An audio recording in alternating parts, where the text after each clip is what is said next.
नमस्कार, बहुत स्वागत है आप सभी का। मैं हूं आपके साथ सिरांधा। शुरुआत आज की सबसे बड़ी खबर के साथ करेंगे। जी हां, पटना में जेडीयू विधायक बीमा भारती के बेटे का शव मिलने से सनसनी फैल गई है। एमएलए के बेटे दीपक का शव एनएमसीएच के सामने रेलवे ट्रैक से मिला है। जीआरपी ने शव को अपने कब्जे में लेकर पोस्टमार्टम के लिए पीएमसीएच भेजा है। फिलहाल पूरा प्रशासनिक महकमा मामले की तफ्तीश में जुटा हुआ है। शक के आधार पर पुलिस ने दीपक के 2 दोस्तों को हिरासत में लिया है और उनसे पूछताछ कर रही है। डीआईजी राजेश कुमार ने भी मौके पर पहुंचकर पूरे मामले की जांच की। वहीं खुद सीएम नीतीश कुमार भी विधायक के घर पहुंचे और परिजनों को ढांढस बधाया। पुलिस ने मामले में विधायक के बेटे दीपक के दोस्तों को पूछताछ के लिए हिरासत में लिया है और हत्या, आत्महत्या और हादसा समेत तमाम बिंदुओं की जांच में जुटी हुई है। आपको बता दें कि बीमा भारती पूर्णिया के रुपौली से जेडीयू के विधायक हैं, जिनका बेटा दीपक आज सुबह उसका शव बरामद किया गया एनएमसीएच के सामने रेलवे ट्रैक से। 9:30 बजे हम लेके आए थे। गए हैं कितने बजे? आने पर गया ही नहीं। आप लोगों ने पुलिस को इन्फॉर्म किया कि वो घर में नहीं है? आपने इन्फॉर्म किया? आपको कैसे पता चला? तो इन लोगों ने ही जानकारी दी थी कि जो दीपक है उसका शव मिला है। दरअसल दीपक अपने दोस्तों के घर पर ही गया हुआ था, अक्सर आया जाया करता था। कल रात भी गया था, वहां पर इन लोगों ने इकट्ठे बैठकर खाना भी खाया और रात में कब गया इन दोस्तों को नहीं पता। संजय लगातार नजर बनाए हुए हैं इस घटना पर। संजय, आपसे जानना चाहेंगे क्या कुछ अपडेट मिल पा रही है? देखिए सिरांदा, फिलहाल जो उनके फ्रेंड हैं उनको हिरासत में ले लिया गया, कस्टडी में लेकर राजेंद्र नगर टर्मिनल लाया गया। वहां पर रेल एसपी के नेतृत्व में रेल पुलिस पूछताछ कर रही है। कई ऐसे सवाल हैं जिसका वो स्पष्ट जवाब नहीं दे पा रहे हैं। हालांकि उनका कहना है कि इस पूरे मामले से उनका कुछ लेना देना नहीं है। ये बात सही है कि विधायक का जो पुत्र है, उनका फ्रेंड था, वो रात में आया था, साथ में खाना खाया और वो पहली दफ़ा नहीं आया था, इसके पहले भी कई दफ़े वो आ चुका है और सब कुछ नॉर्मल वे में चल रहा था। रात में वो कब निकल गया इस बात की भनक उन्हें नहीं मिल पाई और अगर उन्हें भनक मिली होती तो वे जरूर इस बात की इतला कर दिए होते, पुलिस को जानकारी देते। लेकिन एक चूक उन्होंने जरूर की है और न्यूज़ 18 ने भी उनसे ये सवाल किया कि जब रात में आप 12 बजे खाना वाना खाकर जब आप सोने गए और 3 बजे जब आप उनके बेड पर पहुंचे और उनको बेड पर नहीं पाया तो आपने तत्काल उस वक्त क्यों नहीं उनके परिजनों को सूचना दी या फिर पुलिस को सूचना दी कि रात में ही खोजबीन की जाती? आपने सुबह तक का इंतजार क्यों किया? चूंकि उनका यह कहना था कि उन्होंने मॉर्निंग में फिर जब दोबारा उनके मोबाइल पे कॉल किया तब जाकर किसी दूसरे शख्स ने फोन उठाया और उन्होंने जानकारी दी कि आप जिस शख्स की खोजबीन कर रहे हैं रेलवे ट्रैक के बगल में उसकी डेड बॉडी पड़ी है। तो जाहिर सी बात है ये ऐसे सवाल हैं जिसका स्पष्ट जवाब नहीं देना महंगा पड़ा है उनके फ्रेंड्स को और उसके बाद तत्काल उन्हें हिरासत में ले लिया गया है। 20 से 25 मिनट सेंट्रल रेंज के डीआईजी राजेश कुमार ने भी उनसे पूछताछ करी थी और कई ऐसे सवाल हैं जिसका माकूल जवाब नहीं दे पाए। फिलहाल उनको कस्टडी में लेकर लाया गया है, चूंकि हाई प्रोफाइल मामला है। और मैं आपको जानकारी दे दूं, इस पूरे मामले में मुख्यमंत्री नीतीश कुमार ने खुद संज्ञान लिया है और राज्य पुलिस मुख्यालय को इस पूरे मामले की जांच के लिए कहा गया है। तो निश्चित तौर पर इस पूरे मामले की जांच के लिए एक एसआईटी का भी गठन किया जाएगा। अभी यह प्रक्रिया चल रही है और एसआईटी में किस अधिकारी, कौन कौन से अधिकारी होंगे और किस तरह से यह जांच होगी। चूंकि फिलहाल ये मामला रेल पुलिस के जिम्मे है, लेकिन केवल ये दायरा जांच का रेल पुलिस तक नहीं रहेगा, इसका दायरा बढ़ाया जाएगा। ऐसे में उम्मीद की जा रही है कि एक एसआईटी का गठन होगा। प्रक्रिया चल रही है, थोड़ी देर में इस बारे में स्पष्ट जानकारी मिल पाएगी। जी सुकन्या। बिल्कुल, और जो पूछताछ हुई है दोनों दोस्तों से, उसको लेकर कुछ जानकारी मिल पा रही है कि उनसे पूछताछ के बाद क्या कुछ और निकलकर सामने आया है? जी बिल्कुल, देखिए उन्होंने जो डीआईजी के नेतृत्व में टीम बनी थी, डीआईजी ने उनसे कई ऐसे सवाल किए जिसका वो स्पष्ट जवाब नहीं दे पा रहे थे। उनका ये कहना था कि रात में अगर वो निकल गया और आपको रात में ही इस बात की जानकारी हो गई थी तो आपने पुलिस को इत्तला क्यों नहीं की? उन्होंने इस बात उनके पास कोई स्पष्ट जवाब नहीं था। तो कहीं ना कहीं ये चूक है। बिल्कुल, बड़ी लापरवाही से कहा जा सकता है संजय कि जब रात के वक्त आपका दोस्त नहीं है उसी वक्त अगर जानकारी देते तो शायद ये नौबत नहीं आती। शुक्रिया इस जानकारी के लिए। नजर बनाए रखें, अपडेट्स लगातार आपसे लेंगे। बहरहाल अगली बड़ी खबर की बात करते हैं। सीएम नीतीश कुमार ने मुजफ्फरपुर कांड पर पहली बार अपनी चुप्पी तोड़ी है। उन्होंने कहा है कि इस मामले के दोषियों को बख्शा नहीं जाएगा।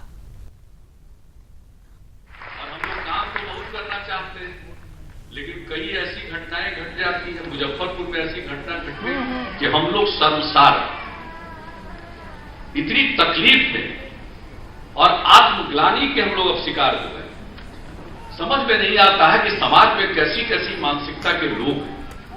समाज कल्याण विभाग इसको चलाता है, अब कैसी मानसिकता के लोग कहां होते हैं, क्या करेंगे, जानकारी मिल गई तो कार्रवाई हो रही है। सीबीआई जांच कर रही है और हमने तो अपने महाधिवक्ता महोदय से कह भी दिया है, एडवोकेट जनरल साहब से, और इसकी घोषणा हमारे माननीय उप मुख्यमंत्री जी ने सदन में कर दी है कि भाई हम लोग तो चाहेंगे कि सीबीआई की इंक्वायरी हाई कोर्ट उसको मॉनिटर करे, उसकी मॉनिटरिंग और उसकी जांच होनी चाहिए ताकि कोई इसमें दोषी है वो बचे नहीं, सब पर पूरी कार्रवाई। और हमने मुख्य सचिव महोदय से भी कहा है, अभी 3 दिन पहले चर्चा हुई, मुख्य सचिव थे, समाज कल्याण विभाग के प्रधान सचिव थे, डीजीपी थे, सारी बातों की हम जानकारी ले रहे थे और हमने कहा कि अपने स्तर से गंभीरतापूर्वक करें और ये देखिए कि हमारे सिस्टम में क्या फ्लॉ है। जब तक कोई सिस्टम में फ्लॉ नहीं होगा, कैसे लोग आ जाते हैं, क्या करते हैं, जिस तरह से कुछ करेगा कोई और पूरी बदनामी और पूरी ग्लानि, इस तरह की घृणित घटना, ये पाप किया है, पाप कर रहे हैं तो सजा तो मिलनी ही चाहिए, लेकिन उसके साथ साथ हम सबों को यह भी सोचना है कि भाई सिस्टम ऐसा हो, हमारा तंत्र इस तरह से विकसित होना चाहिए, हमारी व्यवस्था ऐसी होनी चाहिए कि ऐसी घटनाएं न घटे और उसके लिए हम सबों को काम करना होगा और वो काम कीजिए। और मुझे जानकारी है कि मुख्य सचिव इस पर पूरी बात कर रहे हैं और हम लोगों के साथ भी विमर्श करेंगे, हम लोगों को भी जो लगेगा वो हम सुझाव देंगे और बताएंगे पूरी चीज को देखकर। तो एक एक चीज को मैं समस्त बिहार वासियों को आश्वस्त करना चाहता हूं कि समाज में कुछ ऐसी भी किसी प्रकार की घटना घटेगी तो हम लोग उसको टालते नहीं, सबक सीखना चाहिए। कोई इस तरह की बात ऐसा कर दे, क्या अब इसके बारे में कहा जा सकता? इतनी घृणित घटना, शर्मनाक पाप जैसी बात, जैसी घटना है। अब इससे तो समाज को कभी ऐसी घटनाओं के चक्कर में समाज न पड़े और सीमित लोग, वैसे लोगों के लिए अगर ये व्यवस्था की गई कि किसी को आप वेश्यावृत्ति से मुक्त कर रहे हैं, कोई अनाथ बच्चे हैं, ऐसे सब लोगों के लिए कोई व्यवस्था की जाती है, तो भाई जब व्यवस्था की जाती है तो व्यवस्था ऐसी होनी चाहिए, उस व्यवस्था की कोई कमर न तोड़े, उस व्यवस्था को लोग कोई इस तरह से न कर दे कि हर आदमी आत्मग्लानि का शिकार हो जाए। तो आज तो मुझे बड़ी तकलीफ है, बहुत पीड़ा है और लेकिन हम जरूर इस बात को देखेंगे कि जो गड़बड़ करने वाला है, जिसने गलत किया है, पाप किया है, उसको हर तरह से कोई बख्शा नहीं जाए, चाहे कोई भी हो। लेकिन उसके साथ साथ हम सब लोगों को व्यवस्था में सुधार का भी प्रयास करना चाहिए। तो पहली बार सीएम नीतीश ने मुजफ्फरपुर बालिका गृह कांड पर अपनी चुप्पी तोड़ी है। विपक्ष लगातार इस बात को लेकर हमले भी कर रहा था कि मुख्यमंत्री हैं, लेकिन अभी तक एक बयान तक नहीं आया है उनकी तरफ से। हालांकि नीतीश कुमार ने करारा जवाब दिया है और उन्होंने कहा है कि अपनी तरफ से सरकार हर संभव कोशिश कर रही है, लेकिन हर कोशिश के बावजूद कहीं न कहीं कुछ कमी रह जाती है और यही वजह है कि इस तरह की शर्मनाक घटना मुजफ्फरपुर से सामने आई है। लेकिन उसके बाद तमाम तरह के इंतजाम अपने स्तर से हम कर रहे हैं। इधर पूरे मामले को लेकर मुजफ्फरपुर कांड पर आरजेडी अब दिल्ली में धरने की तैयारी में है। कल नेता प्रतिपक्ष तेजस्वी यादव दिल्ली के जंतर मंतर पर धरना देंगे। उन्होंने कहा है कि धरना में आम लोग भी शामिल हो सकते हैं। तेजस्वी ने सीएम की चुप्पी पर भी हमला बोला। हालांकि अब सीएम का बयान सामने आ गया है। मंत्र दिल्ली में भी प्रदर्शन हम लोग करने का काम करेंगे और ये दिखाएंगे कि मुख्यमंत्री जो हैं किस प्रकार से अपराधियों को बिहार में संरक्षण देने का काम कर रहे हैं और नई डबल इंजन की सरकार में किस प्रकार से बच्चियों के साथ इस तरह का शोषण हो रहा है, महिलाओं के साथ बलात्कार हो रहा है, गैंग रेप हो रहे हैं और लॉ एंड ऑर्डर पे कोई काबू सरकार का नहीं रह गया। जब अपराधी लोग सत्ता में बैठे हों तो न्याय की क्या उम्मीद की जा सकती है। इसलिए हम लोगों का लगातार जो है ये आंदोलन ये चलता रहेगा। न्यूज 18 संवाददाता रवि एस नारायण पटना से हमारे साथ जुड़ गए हैं। रवि, पहला मौका जब सीएम नीतीश ने मुजफ्फरपुर बालिका गृह कांड को लेकर अपनी चुप्पी तोड़ी है। जी बिल्कुल सुनंदा, देखिए पहली बार मुख्यमंत्री की जो है इस मामले में चुप्पी तोड़ी है और मौका भी था कन्या उत्थान योजना का और उन्होंने खुल करके ये बात कही कि ये सिर्फ एक घटना नहीं है बल्कि एक पाप है और इसमें जो भी दोषी होंगे किसी कीमत पे उसे छोड़ा नहीं जाएगा।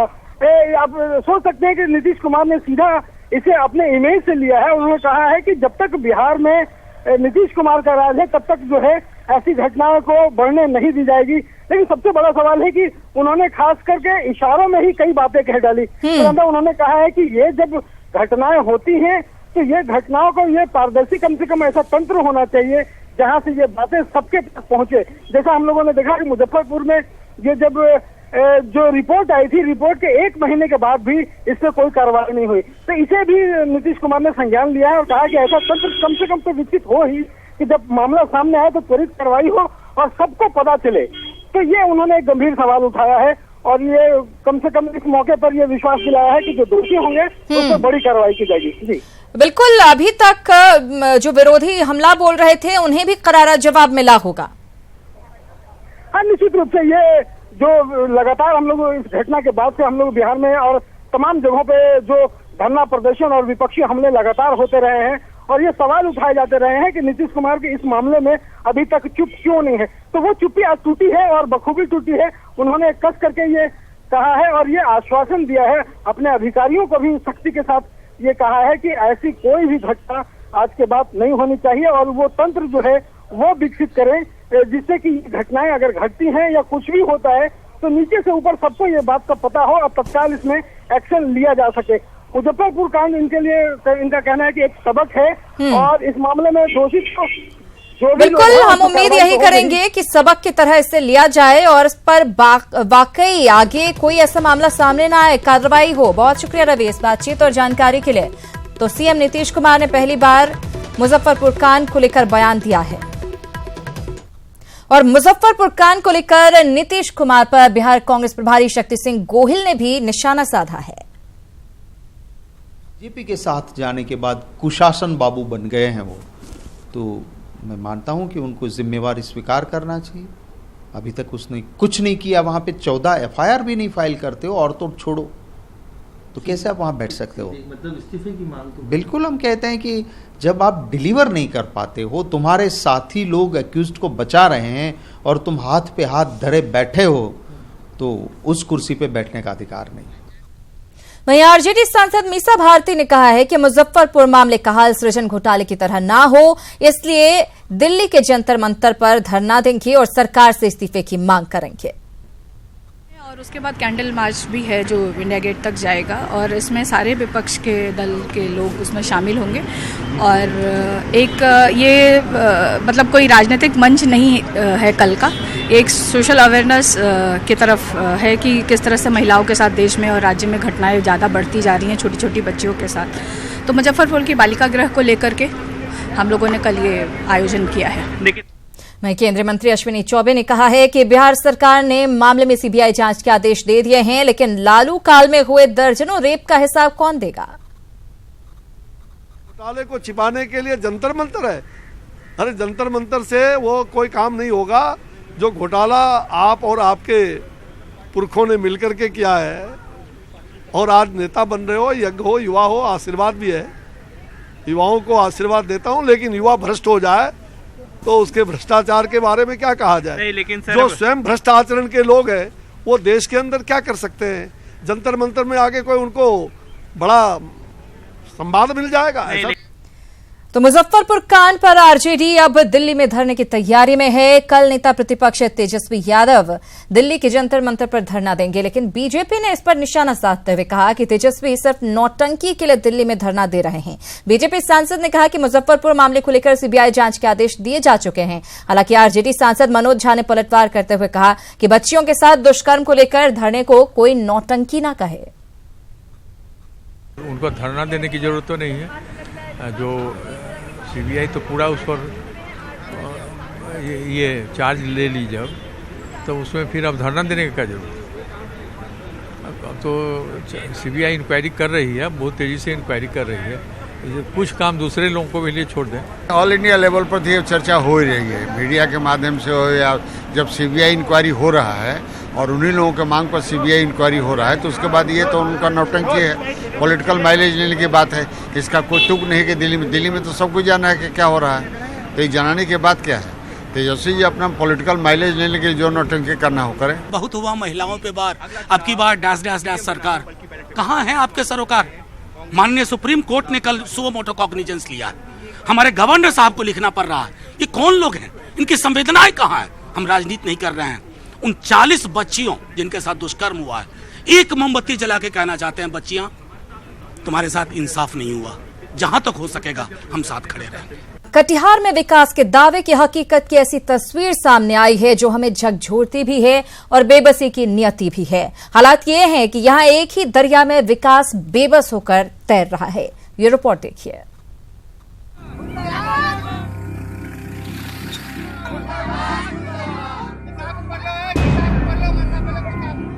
बिहार में विकास की रफ्तार की इन दोनों तस्वीरों को देखिए। तस्वीरें एक ही जगह की है और एक ही दरिया की है।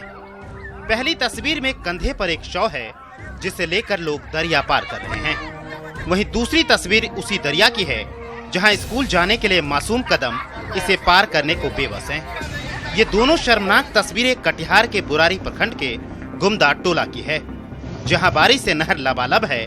इधर से उधर जाने के लिए एकमात्र सहारा इन्हें पार करना ही है। लाचारगी ऐसी है कि एम्बुलेंस पहुंचना भी इस टोले तक मुश्किल है और जिंदगी गवा देना नियति, साथ ही पढ़ने के लिए पार करने की लाचारगी। एम्बुलेंस नहीं आ पाया, टेम्पू नहीं आ पाया, वो बीमार था बहुत, इसलिए वह डेथ हो चुका है 11 बजे रात में। और उसके कारण वह जबलाल मुंडा उसका नाम था। हम लोग बहुत परेशानी में थे, अगर वो उसको नहीं ले पा गए, टेम्पू आते आते उसका मृत्यु हो गई। सारा दिक्कत को देखते हुए कुछ अभिभावक जो घर में मौजूद है वो बच्चे को विद्यालय पहुंचा पाते हैं, लेकिन कुछ ऐसे भी अभिभावक हैं जो कि घर में नहीं रहते हैं। वैसे बच्चे विद्यालय से बिल्कुल वंचित रह जाता है, जिसपे कि उसके पढ़ाई पे बहुत ज्यादा प्रभावित पड़ता है। ऐसा नहीं है कि ग्रामीणों ने इसके लिए जनप्रतिनिधियों से गुहार नहीं लगाई, लेकिन शायद हर बार निराशा ही हाथ लगी। बहुत परेशानी होती है, पुल वहाँ बनना बहुत अनिवार्य है। प्रशासन से मांग करते हैं कि पुल अविलंब वहाँ बने ताकि बच्चे का भविष्य उज्जवल हो। वैसे तो पूरे बिहार में पुल पुलिया खूब बने हैं, लेकिन न जाने क्यों कटिहार के गुमदा टोला के लोग इससे वंचित है। जरूरत है इनके गुहार सुनने की, ताकि ये दरिया मुसीबत नहीं लाइफलाइन बन जाए। न्यूज़ 18 के लिए कटिहार से सुब्रत की रिपोर्ट। इसी के साथ इस बुलेटिन में इतना ही। दीजिए इजाजत। नमस्कार।